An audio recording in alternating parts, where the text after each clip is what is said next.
അധ്യാപികമാരുടെ ലഹരി ഇടപാട് കേസിന് പിന്നാലെ കഴിഞ്ഞ ദിവസം കണ്ട വമ്പൻ ട്വിസ്റ്റായിരുന്നു നഗരത്തിൽ യുവാവിനെ തട്ടിക്കൊണ്ടുപോയെന്ന കേസ്. ബുധനാഴ്ച രാത്രി കൊച്ചി ഫോറം മാളിന് സമീപത്തെ സർവീസ് റോഡിൽ വെച്ച് ഒരു സംഘം ആളുകൾ കാറിൽ തട്ടിക്കൊണ്ടുപോയെന്ന് കരുതിയ യുവാവിനെ പിറ്റേ ദിവസം ലഹരിമരുന്നുമായാണ് അന്വേഷണ ഉദ്യോഗസ്ഥർ പിടികൂടിയത്. 4.48 ഗ്രാം MDMA, ഇത് തൂക്കാനുള്ള ത്രാസ്, കവറുകൾ അടക്കമാണ് ഇയാൾ ഉൾപ്പെട്ട സംഘത്തെ പിടികൂടിയത്.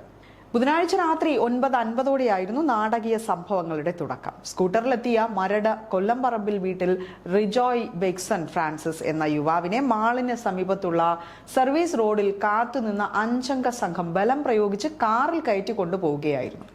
പിടിവലിയും ബഹളവും കണ്ട് സംഭവ സ്ഥലത്തുണ്ടായിരുന്ന ഓൺലൈൻ ഭക്ഷണ വിതരണക്കാരനായ മലപ്പുറം സ്വദേശിയാണ് പോലീസിൽ വിവരം അറിയിച്ചത്. ഇയാൾ നൽകിയ വിവരത്തിന്റെ അടിസ്ഥാനത്തിൽ മരട് പോലീസ് സ്ഥലത്തെത്തി അന്വേഷണവും ആരംഭിച്ചു. CCTV ദൃശ്യങ്ങൾ പരിശോധിച്ചതിൽ നിന്ന് 2025 സെൻട്രൽ പോലീസ് രജിസ്റ്റർ ചെയ്ത ലഹരി കേസ് പ്രതി ഷഹനാസിന്റേതാണ് കാർ എന്ന് മനസ്സിലാക്കി. ഇതോടെ ലഹരി സംഘങ്ങളാണ് സംഭവത്തിന് പിന്നിലെന്ന് ഏറെക്കുറെ അങ്ങ് ഉറപ്പിച്ചു. തട്ടിക്കൊണ്ടുപോയെന്ന് കരുതപ്പെടുന്ന യുവാവിനെ കുറിച്ചുള്ള കൂടുതൽ വിവരങ്ങൾ മരട് പോലീസിന്റെ അന്വേഷണത്തിൽ വ്യക്തമാവുകയും ചെയ്തു.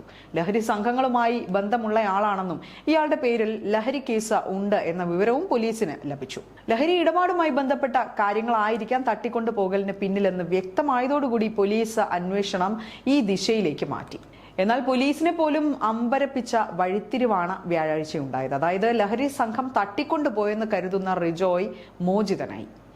ഇതോടെ എന്താണ് സംഭവിച്ചതെന്ന് പോലീസ് അന്വേഷിച്ചു. ലഹരി ഇടപാടുകാരനായ ആലുവ സ്വദേശി ഫ്രാൻസിസ് അലക്സിന്റെ നേതൃത്വത്തിലുള്ള സംഘമാണ് റിജോയിയെ തട്ടിക്കൊണ്ടുപോയതെന്ന വിവരം പോലീസിന് ലഭിച്ചു.